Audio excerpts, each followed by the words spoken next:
This is the Frontline this Thursday, the 16th August 2018. And this is the Frontline. It's a packed table. And we are looking at the issues of Arua, the implications, and the impact around it, discussing the various limbs of issues that are coming out of that. Honorable Lydia, we are now into the next topic, the issue of the MPs that have been arrested following the elections. And a number of them, is it 34 in total, who have been charged before court today? 34. And some of them cannot even sit. Some of them cannot talk. And we are going to get more reports about that. Honorable Lydia, 2 minutes. About what? About this? The start. You just go for your point. Okay, I just wanted to conclude on the issue of independence and multi-party democracy in Uganda. I think our democracy is still growing. People are struggling with building parties, providing leadership. Many leaders are also themselves participating in elections. We should reach a time where we have leaders who are not interested in competitive politics. Then they'll provide leadership and they'll be like an umbrella towards the young people. But if you are going to compete with me, it becomes a problem. You want a position, I want a position. Who now provide that? Who will grow the party? That's one. There are issues of funding, but also there are issues of growing the democracy. Our multipartyism in Uganda is hardly 15 years. The second issue is the issue of politicking. We've been having so many, the environment in Uganda has been corroded with a lot of electioneering. Personally, we are running elections of women councils. Since 3rd of July, it's 2 months. So the environment is not conducive for even good negotiation, for good environment to run an election. Finally, I think that we need to reflect issues of replacement in parliament in case somebody dies or a vacant falls sick. I think at a personal level that if a party has fielded a candidate and has won, and then that person dies or the seats fall vacant, it should be left to the party to replace that seat. So we should get away from this electioneering of everything. We cannot afford, it's very expensive, it divides people. These are some of the proposals we need for review, either at the constitution or at whatever level. That other parties should not participate? I think that's personally. That's what I think. Okay, let's move to another topic. And also, finally, somebody mentioned the issues of 7 districts. If we are going to have in the middle of the 5-year term, creating new admin units or constituencies, I think there should be a way of pushing them to the general elections to avoid electioneering. Okay, I want really to talk about that. Good. Yeah, that's a good one. Okay, what is your take of the incarceration of MPs, a number of people following the elections in Arua? I was in Arua, even particularly on Monday when we had the last rallies. And the rallies seem to have been peaceful, at least where I was from the NRM side, until after when we had riots, stone throwing, and also gunshots. And I think it's unfortunate. It's not good for Uganda to see a situation where we are going to have competitive election for a community to elect a leader, and we end up where we have ended up. I cannot speak for what happened after that, but I just think it was unfortunate, and I think it's not good for all of us. We need to get back to the drawing table and we see how we can follow rules and be able to elect the leaders we deserve without unnecessary fights and causing disruption of an election. What's your view of the fact that some members were not, I mean, everybody actually arrested beyond 48 hours, not being taken to court and all that? Is that something which is sustainable? In terms of liberty, freedom to liberty? Those are the legal requirements. But for me, where I start from is that the president's convoy was pelted with stones. And I'm hearing people saying that it's not true. That's why I stopped. Because for me, I want us to begin with what happened to the presidential convoy. Because after that, there was a problem and there was a lot of disruption. So when did you start counting the 48 hours? Maybe people who went to Gulu can tell us today. But since Monday, many of us are trying to find out how could anybody, in their normal senses, pelt a presidential convoy? It's still subject to debate. Yeah. Because some people would think differently. What caused the arrest? So you are saying that it should start from the pelting. What caused the arrest? There are people, senior as Dr. Besige, who think that the discussion should actually start from whether or not the president should be going for a parliamentary campaign where people are supposed to be freer, and yet he moves with you know, a whole probably true, you know, so many troops Does and all that that. justify and that- pelting his convoy? Yeah, I'm saying that is the argument. The president was in Arua for 2 activities. The first activity was to launch a community household project on farming. That one was the first in the morning. The second one was to campaign for the candidate of the NRM. He's the chairman of the NRM party. And So let's talk about the second one, because the first one did not cause any problem. Let's talk about the second one. The second one, the Electoral Commission gazettes campaign grounds for all the candidates. Like I've said, we had 12 candidates in this election. But the NRM party had the rightful grounds of these campaigns.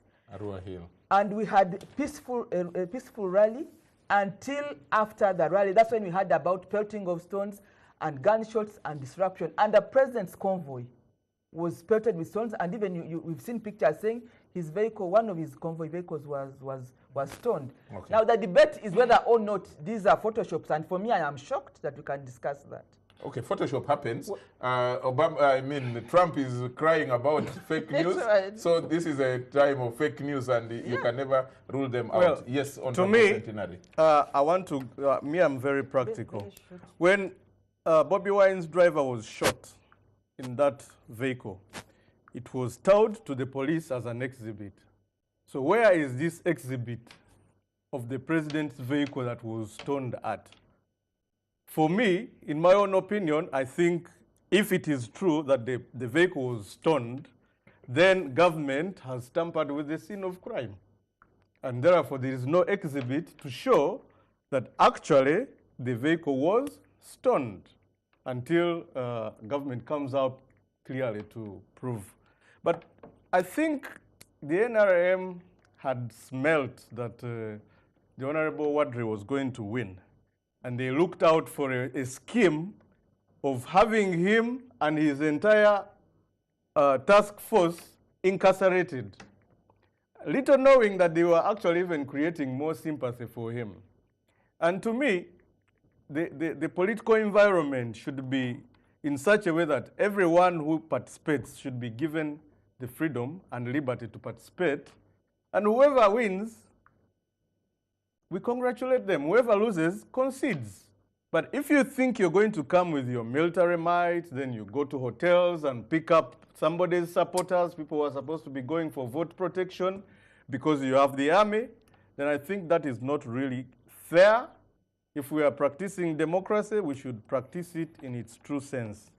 The trumped-up charges coming on our fellow members. Yesterday, actually, I'm on record if you go to the Hansard.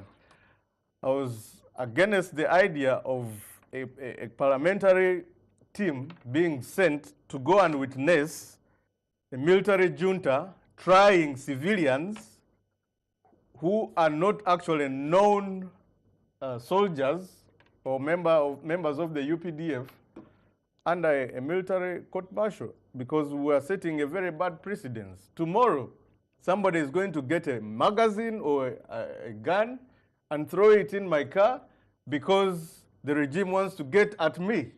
And they will take me to the court-martial, which is controlled by the commander-in-chief. I think we are setting a very bad precedence. But there is the case of, is it Kitata? He was charged there too, a civilian. Why didn't you MPs raise that complaint as well? That one's a criminal.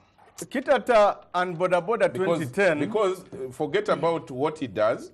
As the law says, he is innocent until proven guilty. So if you were MPs who mean well for this country and for the rule of law, you should have raised that complaint from around that time. Well, it's not that this time it is good. It's not the first time Ugandans and members of parliament are going against civilians being tried in a military court. Okay. There are so many examples of people where actually there are even cases, precedents, rulings in the courts where lawyers have objected to trials of civilians because the military court-martial was created by a law. Yeah. And that law gives it specific jurisdiction under the UPDF Act. So we are mixing issues of security with politics, okay, which is really unfortunate. Honorable Salam Musumba, I need you to take it from there. there are many others, I think about 33 of these charged persons who are charged at the Chief Magistrate's Court. But then there is the case of, I think, Honorable Robert Chagulanyi, who is being charged at the court martial. And one of the complaints, I listened to Dr. Besigye when he made a point that that the military court is under the control of the commander-in-chief because he appoints the leaders and the members and all that. And where is a complainant in a political case, then it becomes he's the complainant and also the prosecutor, and then it becomes the judge as well. Do you share that view, and do you think, and what do you think could be the solution, should be the solution going forward? I just don't want to take myself into that. Why not? Because I'm no expert. I don't want to take. I want to restrict myself to what I witnessed in Arua. Go for it. And for me, it's now an established pattern that any other competitor is attacked. The pattern is clear. They raid your office. You cease to be a candidate. The security takes over, overruns your campaign headquarters, arrests your supporters, and then purports to hold a free and fair election when half your team is in prison. In this case of Arua, it's even worse, that a candidate was in prison, you know, and elections went on. It's just unspeakable that can be called a free and fair election or in a free environment. But also what I saw in Arua is another pattern of violence that is new on the political scene, which is civilian. And Electoral Commission has actually lost control of the entire process. The military is out of sync with democracy. It's not under civilian rule. In Arua, it wasn't police, it wasn't military, it wasn't CMI, it wasn't ESO. I mean, the chain of command just got lost. At some point, I was at the hotel where I was surrounded at about midday. They had no search warrant. They said they were looking for MPs. And I said, well, was this the same Pacific? No. It was a different one. It was another one called what? Destiny Court. Destiny Courts, Destiny Suits Hotel. And 4 pickups full of, and it was the RPC driving the military. You know, you see the failure, just the total failure. And well, they got in and they started searching. They didn't even know what they were searching. They just attacked the hotel. Fortunately, I was alone in the hotel because that was our base and I was at the command base. And they didn't know me. They didn't even know me. They asked the lady at the reception, who's that? I said, that's Salam. But the RPC knew me because he's Msoga. When I observed the things they were doing, I felt so sad. Breaking doors, or what were they doing? You know, they went, I think they were looking for somebody, particular somebody, and they didn't know who. This is Monday or Tuesday? On election day. Yesterday. On election day. This was yesterday. The terror, just the sheer terror of their presence, the sheer terror of not knowing what they were up to. And remember, they just killed somebody. Somebody was dead. A candidate was in prison, and they were just on a frolic of their own. They overran the Electoral Commission. The Electoral Commission lost control. The Electoral Commission is ever coming late for everything. They have lost the agenda. They don't even know how to communicate to candidates. At one time, the Electoral Commission... I mean, they're just... I think at one time, the Electoral Commission, I think, had a meeting to discuss whether or not to call and where were they having the meeting from? From Kampala. They were not in Arua. You cannot take... They weren't. They got there late. They got there disorganized. They got there ill-informed, you know. Okay. And I am seeing this for the second time from Bujiri. And, you know, they make the entire population vulnerable. They have let radicalized people in the community having to shut down and go. NRM has lost the plot. They have trained enough people to threaten them out of existence. And so you get to an environment where you are not sure whether you should engage politically or whether you should just leave. Dr. Wakida, I'll come back to you later. You need to come in at this point. Have you lost the plot as NRM or as the executive, let me say, that is supposed to manage these things? Well, it is not unusual for Honorable Salam to use a thick brush to paint. And we are now used to her in that way. But defend.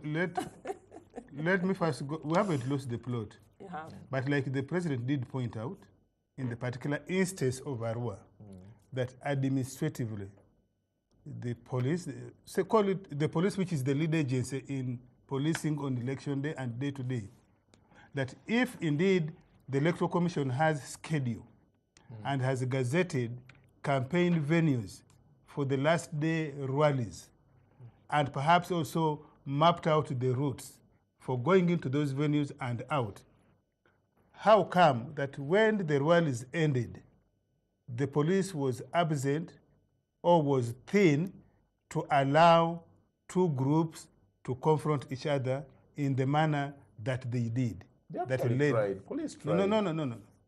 So that's the first weakness, which adds to what Salam is saying, that perhaps we need to do more administratively with the Electoral Commission and the police, obviously together with the candidates and their campaign agents. Can I ask a question No. to that? Let me first. You're going to answer them together. If let's talk about Centenary referred to. Honorable Centenary rather referred to an issue of a practical reality on the ground, where police is and trying to control law and order or even traffic, and SFC operatives arrive. Is it possible that the police can say no to them? Let me also first tell you, haven't you seen situations where opposition politicians have actually shoved away and beaten police officers at polling stations? Haven't you seen? Did you see that in Ginger East? Did you see that in Ginger East? That would be a different case of criminality. So, secondly, and I want to tie that with Mr. Besige, you like quoting as the expert on many things. I don't consider him an expert or professional on military matters, because we can check around Uganda, the military colleges, or around the world, which one did he attend to qualify to be a professional or an expert. So where did Museveni also attend? You can come and make that comment. And what was his real name? Two, Besigye made the constitution by making he was a member of the CA. Yes. They wrote in that constitution that the president is the fountain of honor, takes precedent above all persons. Is that Article 98? And it's must there. behave as such. Yes, whether during elections or not, and therefore, if the they don't president say during listen, elections or not. yes, You quote the at constitution all properly. times, when he's in Uganda, and therefore, if the president is in Arua for campaigns, as long as he does not disrupt, prevent the gazetted campaign schedules and rules of other persons, the president's convoy should be given the leeway. I want to clarify that. 3. You are raising that. Yes, 3. Yes. Centenary is importing or imputing as if it is the president who is the cause of the trouble. Let us again look at where there was death in Bujiri. Was the president there that day? No. It wasn't. Why did the two groups confront each other at that school and led to the death of a secondary school student? Was the president there? No, he wasn't. So that can't be the issue. 4, we have had a pattern which has become But also, you know that the campaigns went on peacefully until Monday, right? The campaigns went from 23rd of July to 13th of August, 3 weeks, very peaceful, Yes. no major incidents. So but would, we have would now someone had, be right yes, or now, wrong no, listen, to say that listen, the coming of the president also caused the problem? And I have here video, where on the same day, Bobi Wine and Cassian Wadwi's group accosted FDC Bruce's rally 3 times. Was the president the one accompanying Bobi Wine and Cassian Wadwi's supporters to go to the FDC rally? No. But the final point I want to make, we have had a pattern now which has become habitual, that MPs, particularly from the opposition, it is their right to go and canvass support for their people, for their groups, and go and say we are going to protect votes from being stolen. That's okay. But it has become habitual for them, when they go there, to be arrogant, to sow hate politics, and to behave as if all rules are suspended when it is election and MPs are around. Okay. And I think it is wrong. And yes, it is. And I think everyone should know that when you start a fight, I come from a village where we used to rear cows and goats, and we look for white ants. If you start a fight, know their consequences. Good. These MPs must be told that when they start a fight, particularly outside Parliament, there are bound to be consequences, and they must live with those consequences. Okay. Dr. Wakida, you wanted to respond immediately. I think the critical thing here is that there was a life lost. True. And which we must pay attention to. People threw stones to the president, which is completely wrong. There could have been a bloodbath. We could have lost a president, and the situation in this country could be different by now. So thank God that that did not happen. But at the same time, I've been asking myself, with all intent and purposes, the president has got many people who work for him. Why did the president use that route?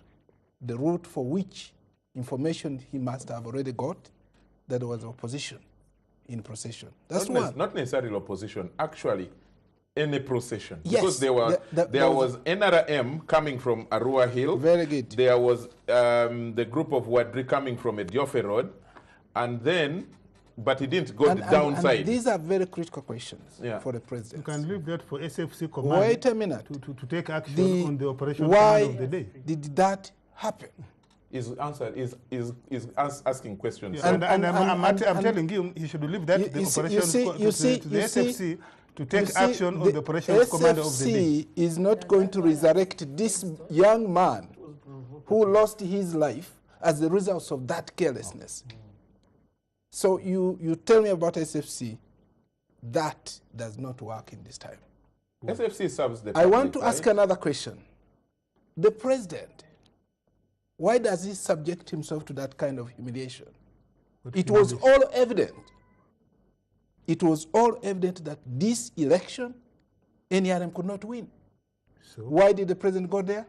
Is there any wait a minute. Where NRM goes to win? Is that what you are suggesting? Let me ask you a question. Before the vote, I want to ask you a question. Remember what we did? I said he is only an asker. The president. The president. The asker can ask. The president, after being voted as a president, he's over and above everybody in Uganda. It's like getting Kesisi Football Club to go and play with my small village of Mafudu Football Club. Mafudu. You know that pitch along the road as you go to Sironko? Yes. With no grass. With no grass. The president should restrict himself to bigger issues. Now, the other thing I want to be asking. Finally. Good enough you were there. Where did this shooting happen? Where did the boy die from? And that's the fact you guys in Parliament should be asking.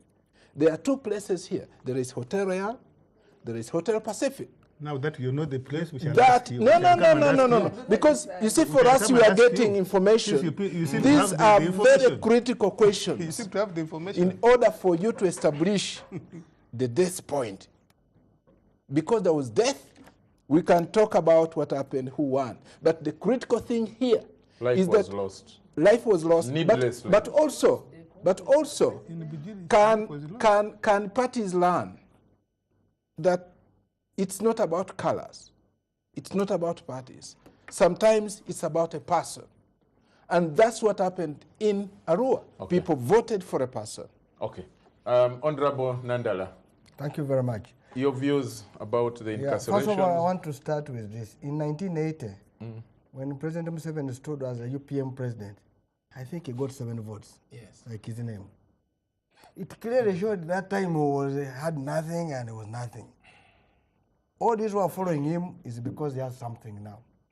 And I'm not following him for anything. In 1986, when we came, we brought National Resistance Movement to show you that you people are in a problem. When you're bringing multi-party politics, he carried the name National Resistance Movement. So many people went there thinking the National Resistance Movement, yet this is now National Resistance Movement organization. So it clearly shows this gentleman has had a series of issues.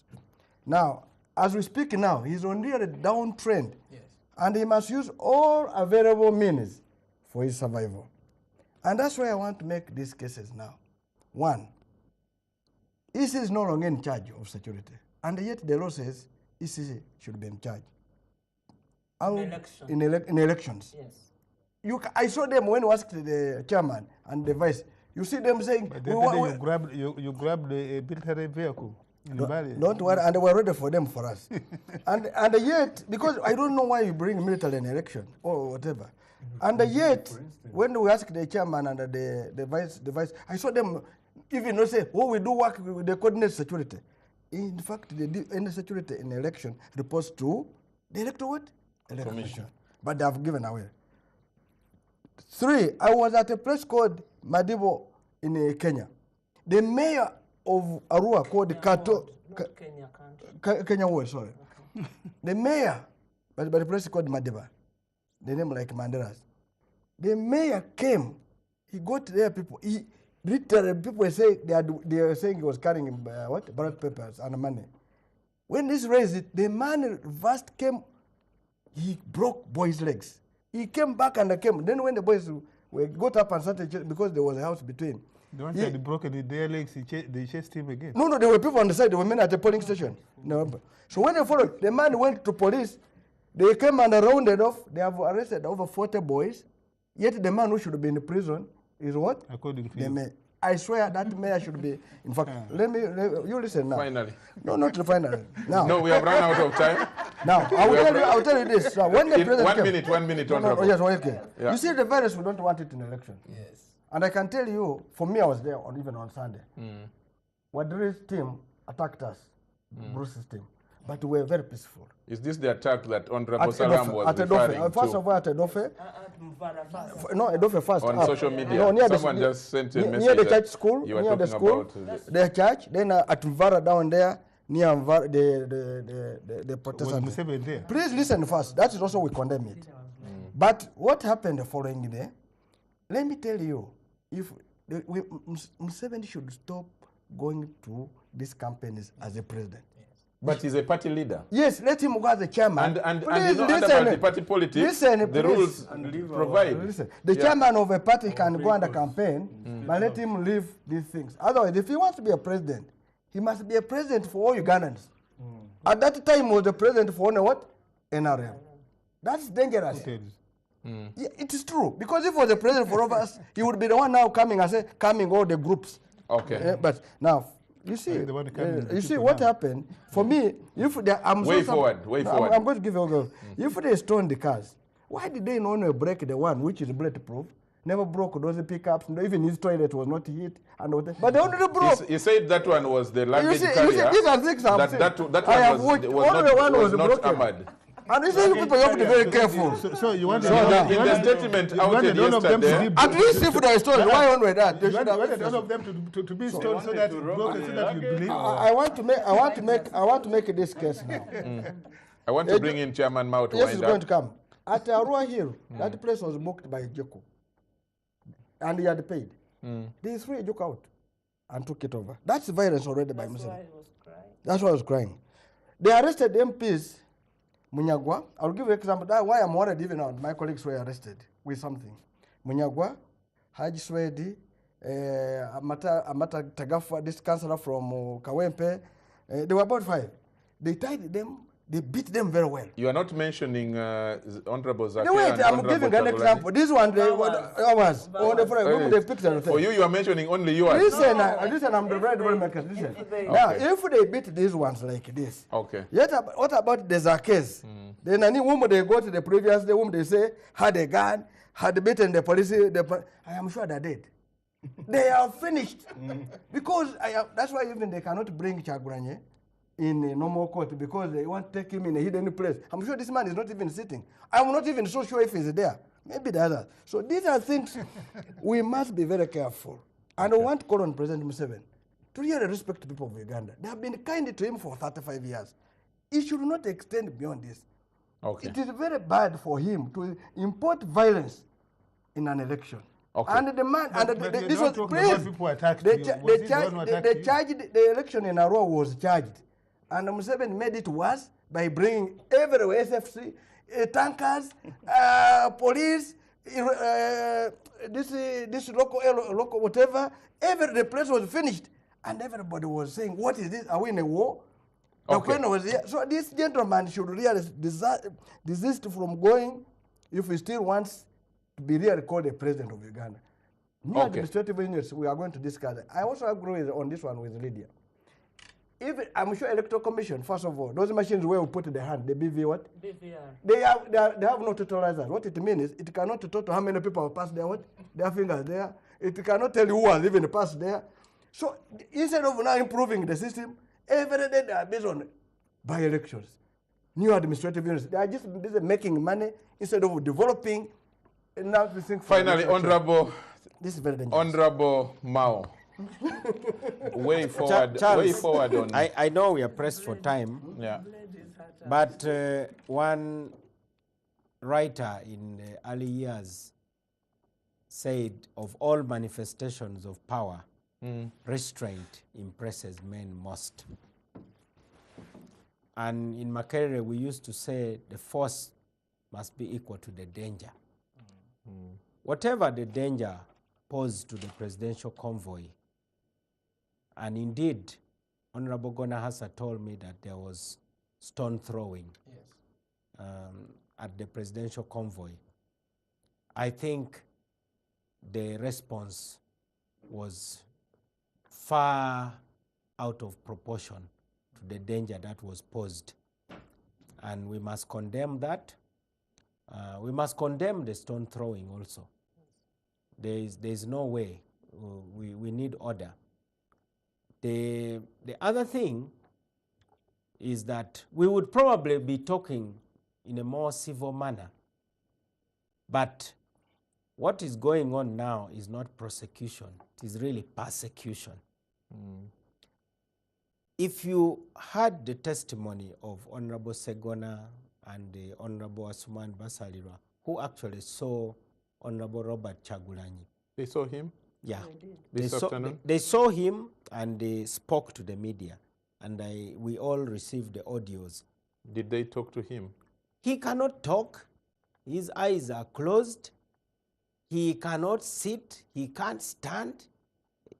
And yet he was brought to take. This is the first time in the history of humanity that somebody who is half dead is brought to court. Even Jesus, at least, was able to respond to Pilate. He had some life in him. This one was half dead. This is in Gulu. In Gulu. And then immediately, he has been flown to Makindye. They told the lawyers that they don't know the whereabouts of Honorable Zake. and yet he is on the charge sheet.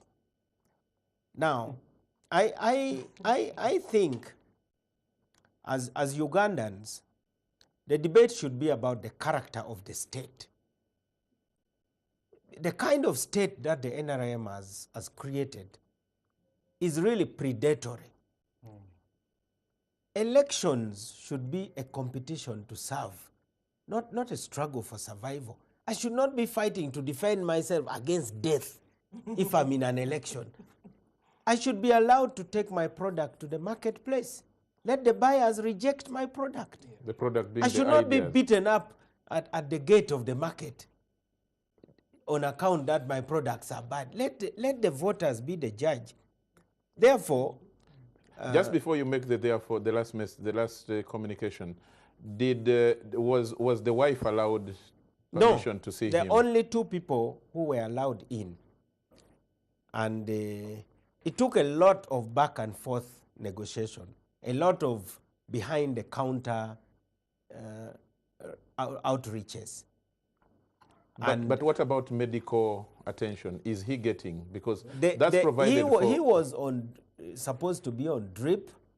As I talk now, we are even planning to request the authorities, because we spoke to our DP UK chapter to receive them, at least Honorable Zake and Honorable Robert Chagulanyi, so that they can be taken out for treatment. The truth is, they are in a very, very, very bad shape. What I suspect is that these people who escorted the president saw the back of the president out of Arua, then came back with a list. They came back with a list, and they just did everything in the most crude and cruel manner possible. There are witnesses who saw what happened. A lot is not being said. As they say, in any conflict situation, the truth is the first casualty. So, okay.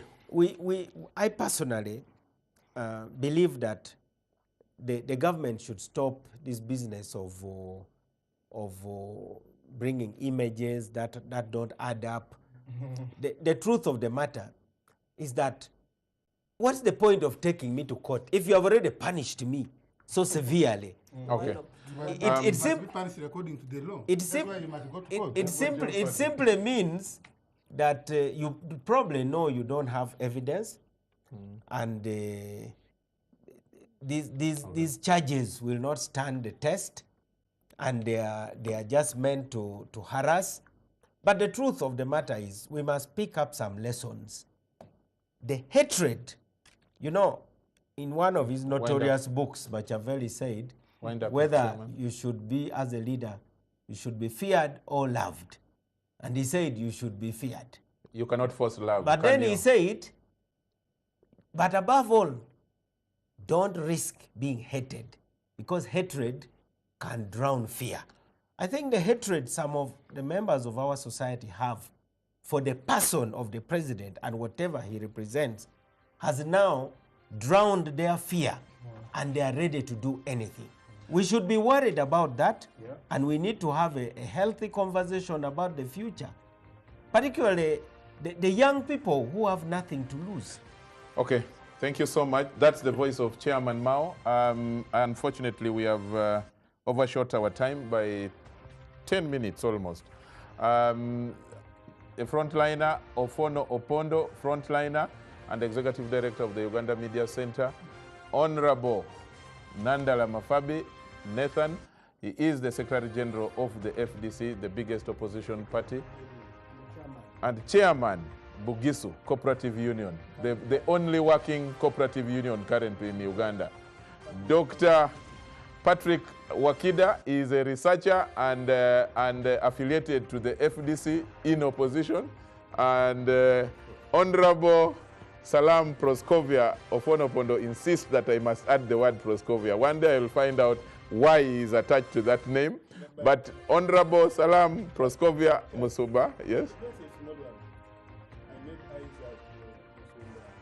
On Monday at Cabinet, and he really questioned me why I am so close to Saddam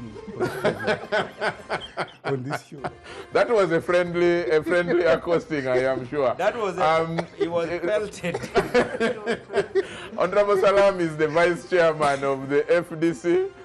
Honorable Robert Centenary is MP for Kasese Municipality. And Honorable Lydia Wanyoto Mutende, she is chairperson of the NRM Women's League. And Nandala, Proskovia, and Honorable Lydia and Chairman Mao have just come from Arua, and where they have been participating in the election. Thank you so much. And I know it has been a packed table, but we needed you to share with this country, with our viewers, some of the issues around the elections. For the sad ones, for the MPs and all those charged, our sympathy goes to you, and we appeal to the authorities to ensure that justice is done according to the law, as it is provided for in the Constitution, and the Constitution should be respected. Otherwise, from the team, until next week, have a good morning, I think. It's now morning. Have a good morning. God bless you all, and may God bless this country. Bye-bye.